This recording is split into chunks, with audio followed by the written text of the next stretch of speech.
ये पत्ती सभी को एक साथ मुंह में डालनी है, पुष्कर ने सभी से कहा।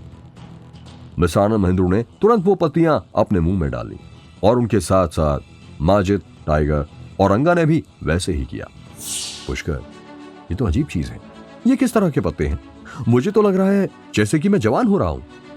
आनंद महिंद्रू अपने शरीर में बहुत हल्कापन महसूस कर रहे थे। मुस्कुराते हुए टाइगर ने भी अपने गंजे सिर को छुआ और कहा, मुझे अपनी खोपड़ी पर खुजली महसूस हो रही है। मैंने भी इसकी एक फोटो ले ली है, शायद मेरे बाल वापस हो गए। रंगा ने गहरी आवाज में पूछा, मिस्टर पुष्कर, आपके पास इनमें से कितने पत्ते हैं? रोज के हिसाब से करीब 1000 तो हो ही जाएंगी। पुष्कर ने शांति से कहा, 1000 रोज? इतना? मतलब साल में 3,65,000 पत्तियां होंगी? रंगा तुरंत बड़बड़ाया और फिर उसकी आंखें चमक उठी, जैसे उसने कुछ सोचा हो। मिस्टर पुष्कर, अगर ये अमर पत्तियां बेची जा सके तो ये तो बहुत ज्यादा पैसा हो सकता है। आनंद ने तुरंत कहा।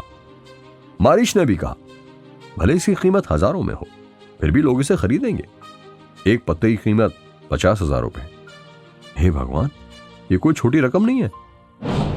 आपको केवल 50,000 रुपए चाहिए। अगर आपके पास 20 लाख रुपए नहीं है तो इसके बारे में सोचे भी नहीं, हम इसकी कीमत धीरे धीरे बढ़ा देंगे। बहुत से लोग इसे हड़पने के लिए पागल हो जाएंगे। आनंद ने जो कहा उसे सुनकर कई लोग दंग रह गए थे।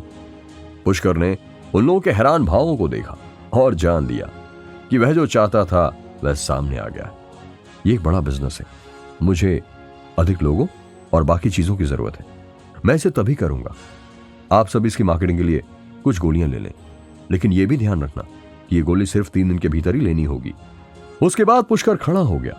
वे धीरे धीरे खिड़की के पास पहुंचा और झील की ओर देखते हुए गहरी आवाज में कहा, सबसे पहले अब हम अपना नाम बनाएंगे और मैं बाद में बताऊंगा कि हमें और क्या करना है। हालांकि पांचों लोग अभी भी पूरी बात नहीं समझ पाए थे, मगर वे जानते थे कि पुष्कर के पास अब उन्हें देने के लिए समय नहीं है।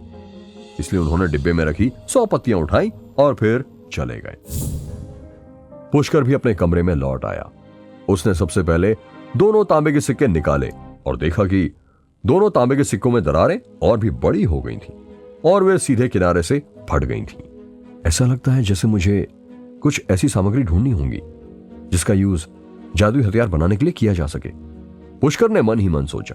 पुष्कर ने तांबे के सिक्के हटा दिए और 6 पास विदाउट फॉर्म की प्रैक्टिस करना शुरू कर दी। स्नैक फीड्स ने उसकी गति रोक दी थी, इसलिए काले सांप ने बार बार उसे प्रैक्टिस करने के लिए कहा था। अब पुष्कर को सिर्फ अपने लिए ही नहीं बल्कि अपने शरीर के अंदर पल रहे उस स्नैक फीड्स के लिए भी ध्यान लगाकर अपनी ऊर्जा इकट्ठा करना जरूरी था। मुझे नहीं पता कि यह आशीर्वाद है या अभिशाप, पुष्कर ने बड़बड़ाते हुए कहा। पूरी रात ध्यान लगाकर सांसों की गति के साथ प्रैक्टिस करने के बाद वह अगली सुबह समय पर कॉलेज चला गया। पुष्कर रुको। जैसे ही पुष्कर ने स्कूल के गेट में कदम रखा, एक लड़की की आवाज ने उसे रोक दिया। पुष्कर ने पलट कर देखा और थोड़ी सी बाहें सिकोड़ ली। उर्वी, क्या बात है? मुझे तुम्हें कुछ बताना है। पुष्कर, तुम प्लीज मेरे घर में वापस चले जाओ। वापस चला जाऊं? जहां मैं भी रहता हूं वो कॉलेज के पास है, जिससे मेरा बहुत टाइम बचता है। मुझे कहीं और जाने की जरूरत नहीं है। यह सुनते ही उर्वी आगे चलते हुए रुक गई। वो अचानक पीछे मुड़ी और पुष्कर को गुस्से से घूरते हुए गहरी आवाज में कहा, तुम किसी और की जगह, किसी और की छत के नीचे रहते हो और इसके लिए तुम्हें हमेशा उनके सामने सिर झुकाकर रहना पड़ेगा। क्या तुम खुश हो? मैं पुष्कर श्रीवास्तव किसी और की छत के नीचे कब से रहने लगा? और अब मैं तुमसे एक सवाल पूछना चाहती हूं, क्या तुमने वह झील के किनारे का विला खरीद लिया है? नहीं, लेकिन मैंने किसी की जान बचाई थी, इसलिए मुझे यह प्रॉपर्टी फ्री में दे दी गई है।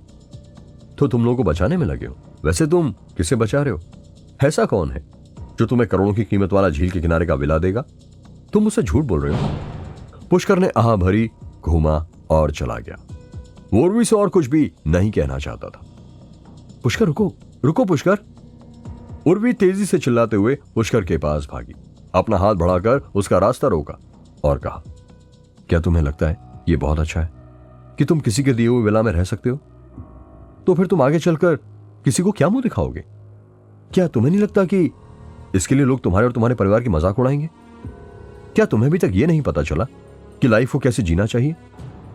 और वैसे जो लड़की तुम्हारे साथ रह रही है उसके साथ तुम्हारा क्या रिश्ता है?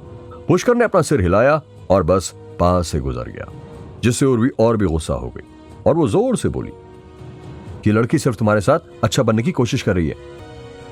अगर ये बात यहां कॉलेज में फैल गई तो तुम्हारी कितनी इंसल्ट होगी, ये बात तुमने कभी सोची है? मुझे तुमसे ये उम्मीद नहीं थी कि तुम ऐसी लड़की के पीछे पागल हो जाओगे। जागो पुष्कर, जागो। क्या पुष्कर उर्वी की बात मान लेगा? क्या शामली के बारे में पूरे कॉलेज में अफवाह फैलने का प्लान उर्वी का ही था? जानने के लिए सुनते रहिए ये एक्साइटिंग कहानी सिर्फ पॉकेट एफएम पर।